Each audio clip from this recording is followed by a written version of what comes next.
আসসালামু আলাইকুম দর্শক, 5 আগস্ট গণ অভ্যুত্থানের পর থেকে গত 8 মাসে একের পর এক রাজনৈতিক দল আমাদের সামনে আত্মপ্রকাশ করছে এবং এই যে রাজনৈতিক দলগুলো আমাদের সামনে আসছে, এগুলোর অধিকাংশের নেতৃত্বে রয়েছেন খুবই পরিচিত মুখ। কোনো না কোনোভাবে তারা আমাদের কাছে পরিচিত, তাদের নিজস্ব ক্যারিয়ার থেকে কিংবা ব্যবসা বাণিজ্যের দিক থেকে যে কোনোভাবে আমাদের সামনে পরিচিত। কিন্তু এই যে একের পর এক রাজনৈতিক দল আমাদের সামনে আত্মপ্রকাশ ঘটাচ্ছে, এটিকে হালকাভাবে নেয়ার কোনো কারণ নেই। নিশ্চয়ই এটিও ম্যাটিকুলাস ডিজাইনের একটি অংশ। এবং এই যে হঠাৎ হঠাৎ করে এক একটি দল নিয়ে আমাদের সামনে হাজির হচ্ছেন, এটি নিয়ে রাজনীতিতে বেশ আলোচনা এর মধ্যে জন্ম হয়েছে। এবং জানিয়ে রাখি, আগামী শুক্রবার চিত্রনায়ক ইলিয়াস কাঞ্চনের নেতৃত্বে একটি নতুন দল আত্মপ্রকাশ করতে যাচ্ছে। আমি সে বিষয়ে আসছি। একটু জানিয়ে রাখি প্রথমে যে 5 আগস্টের পর থেকে এ পর্যন্ত গত 8 মাসে 22টি রাজনৈতিক দল আত্মপ্রকাশ করেছে।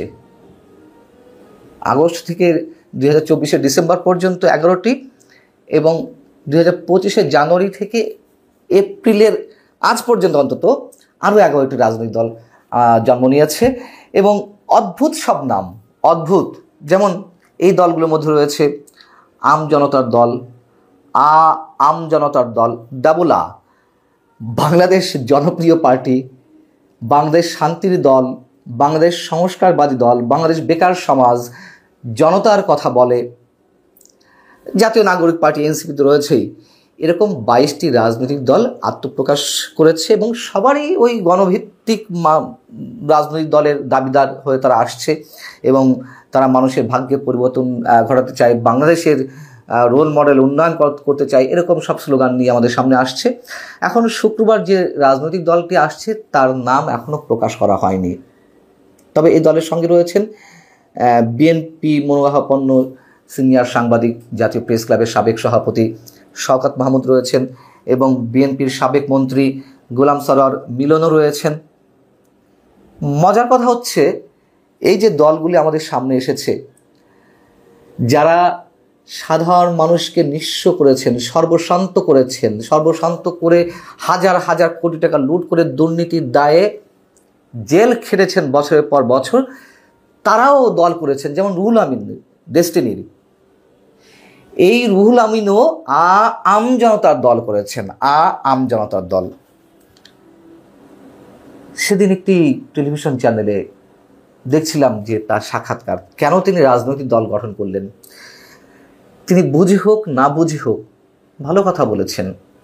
5 আগস্ট যিনি গণ অভ্যুত্থান হলো, গণ অভ্যুত্থানের পরে জঙ্গিবাদিতার সঙ্গে সংশ্লিষ্ট অনেকেই একের পর এক জামিন পাচ্ছেন। তিনি বলছেন যে আমি জেলে বসে দেখছি যে একের পর এক মানুষ জামিন পাচ্ছেন, গুরুতর অভিযোগে যারা কারাগারে ছিলেন, কিন্তু তার জামিন হচ্ছে না। তো তিনি কয়েকজনের সঙ্গে আলাপ করলেন যে কেন তার জামিন হচ্ছে না। তাকে নাকি অ্যান্সার করেছেন কেউ কেউ যে ভাই, আপনি তো কোনো দলের নেতা নন, নেতা হলে আপনি জামিন পেয়ে যেতেন।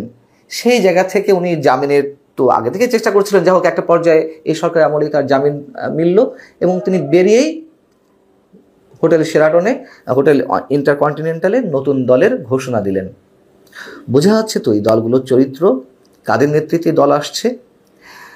কিন্তু ইলিয়াস কাঞ্চনের মতো মানুষরা কেন নতুন রাজনৈতিক দল করছেন? বিষয়টি হচ্ছে যে এই দলগুলোর পেছনে এক ধরনের সমন্বিত পরিকল্পনার আশঙ্কার কথাই বলছি, অনেকে প্রকাশ করছেন। 2007 সালে নিশ্চয়ই আপনাদের মনে আছে, একের পর এক কিংস পার্টি জন্মালো। তার মধ্যে অন্যতম ছিল কল্যাণ পার্টি, আরও বেশ কিছু দল ছিল, তাদের তো খোঁজ পাওয়া যায় না এখন আর। 2024 7 জানুয়ারি যখন ইতিহাসে অন্যতম একটি বিতর্কিত নির্বাচন অনুষ্ঠিত হলো, প্রহসনের নির্বাচন, সেই নির্বাচনের আগেও আমরা দেখেছি তৃণমূল, বিএনপি কিংবা বিএনএম, বিএসএফ, বিএসপি কি হাবিজাবি দল এলো। উদ্দেশ্য কি ছিল? উদ্দেশ্য ছিল হচ্ছে অংশগ্রহণমূলক নির্বাচন দেখানো। আওয়ামী লীগ এটাই চেয়েছিল এবং সেই সরকারের তত্ত্বাবধানে এই দলগুলো গড়ে উঠেছিল। দেখলাম যে ওই সব দলের আত্মপ্রকাশ কিংবা বিভিন্ন অনুষ্ঠানে আওয়ামী লীগের সাবেক মন্ত্রী হাসান মাহমুদের মতো ব্যক্তিরা উপস্থিত থাকতেন, তারা প্রধান অতিথি হতেন, দিক নির্দেশনা দিতেন। এগুলো তো ওপেন সিক্রেট।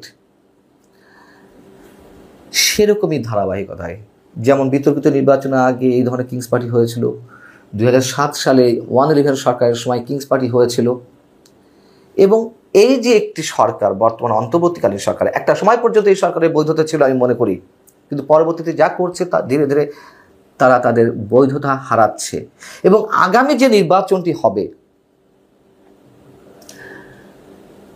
সেই নির্বাচনকে আমাদের প্রধান উপদেষ্টা গত বেশ কিছুদিন ধরে প্রচার করার চেষ্টা করছেন যে এটি হবে বাংলাদেশের ইতিহাসে অন্যতম দৃষ্টান্ত স্থাপনকারী একটি নির্বাচন বা ইতিহাস সৃষ্টিকারী নির্বাচন। আচ্ছা, ইতিহাস সৃষ্টিকারী নির্বাচন কি হবে? কত ভোট, মানে সবচেয়ে বড় মানে বেশি ভোটার আসতে পারে, এদিক থেকে ইতিহাস সৃষ্টি করতে পারে, অথবা কি অধিক সংখ্যক দল নির্বাচনে অংশ নেবে, এদিক থেকে ইতিহাস সৃষ্টি করতে পারে, অথবা খুবই সুষ্ঠু সুন্দর নিরপেক্ষ নির্বাচন হবে, সেদিক থেকে ইতিহাস সৃষ্টি করতে পারে। তো অন্তত এই সরকারের অধীনে আমি বেশ আগে থেকে বলার চেষ্টা করছি, নিরপেক্ষ নির্বাচন হবে না, হবে না, হবে না, চোখ বন্ধ করে দিয়ে বলা যায়। তাহলে সেটা বাদ। অধিক সংখ্যক ভোটার উপস্থিত হবে, সেটিরও কোনো সম্ভাবনা খুবই কম। যদি আওয়ামী লীগ নির্বাচনে যায়, যদি সব দল নির্বাচনে যায়, হ্যাঁ, ভোটার উপস্থিতি আগে যে কোনো সময় তুলনায় বাড়তে পারে, কিন্তু সুষ্ঠু হবে কিনা এই সরকারের অধীনে সেটি তো একটা বড় দুশ্চিন্তার কারণ। এখন আমাদের প্রধান উপদেষ্টা ইতিহাস সৃষ্টিকারী নির্বাচন জাতিকে উপহার দিবে, তিনি এই সব ম্যাটিকুলাস ডিজাইন, তার কাছ থেকে আমরা এই শব্দটা শিখেছি সাম্প্রতিক সময়ে। তিনি তো ক্লিন্টন ফাউন্ডেশনে তথ্য উপদেষ্টা মাহফুজ আলমকে পরিচয় করে দেওয়ার সময় বলেছিলেন যে ইনি হচ্ছে মাস্টার মাইন্ড, আর এই ছাত্রদেরকে দেখিয়ে তিনি বলেছিলেন যে শেখ হাসিনার বিরুদ্ধে আন্দোলনের পেছনে ম্যাটিকুলাস ডিজাইন ছিল। যাই হোক, তো আমার মনে হয় যে এটিও ম্যাটিকুলাস ডিজাইনের একটি অংশ, এই যে একের পর এক রাজনৈতিক দল। না হলে ইলিয়াস কাঞ্চনের মতো মানুষ, যিনি গত কয়েক দশক ধরে নিরাপদ সড়ক চাই আন্দোলন করে আসছেন, এবং এই মুহূর্তে বাংলাদেশে তার নেতৃত্বে একটি দল কখনোই কোনো ভালো কিছু অবস্থান সৃষ্টি করতে পারবে না, এটি তিনিও জানেন। যদি কেউ করে, নতুন দল হিসেবে এনসিপি করবে, সরকারের সহযোগিতায়, সরকারের পৃষ্ঠপোষকতায় কিংস পার্টি হিসেবে, কিন্তু ইলিয়াস কাঞ্চন কিংস পার্টি হিসেবে কিছুই করতে পারবেন। তারপরেও তিনি এতে রাজি হয়েছেন কেন? খুব স্বাভাবিক। জানি না এর মধ্যে কি গিভ অ্যান্ড টেক আছে, তবে একটা ডিজাইন তো অবশ্যই আছে, একটা প্ল্যানিং তো অবশ্যই আছে। সেই প্ল্যানিংয়ের অংশ হিসেবে এটুকু বলতে আর খুব বেশি সূক্ষ্ম মস্তিষ্কের প্রয়োজন হয় না। মোটা দাগেই মোটা মস্তিষ্কের জায়গা থেকেই বলে দেওয়া যেতে পারে এটিও কিংস পার্টি হিসেবে আসছে, এবং সরকারের যে সূক্ষ্ম পরিকল্পনা। এবং আরও একটি বিষয় হতে পারে, সেটি হচ্ছে এই যে অধিক মাত্রায় দলের জন্ম ঘটিয়ে বা সৃষ্টি ঘটিয়ে এগুলোকে দিয়ে একটি রব উঠানো, যে আমরা এই সরকারকে 5 বছর ক্ষমতায় দেখতে চাই, যে রবটি গত কয়েকদিন ধরে উঠেছে, এটিও একটি অন্যতম ডিজাইন হতে পারে। আমরা আরও অনেক কিছু দেখবো, দেখার অপেক্ষায় রইলাম। আল্লাহ হাফিজ, ভালো থাকুন সবাই।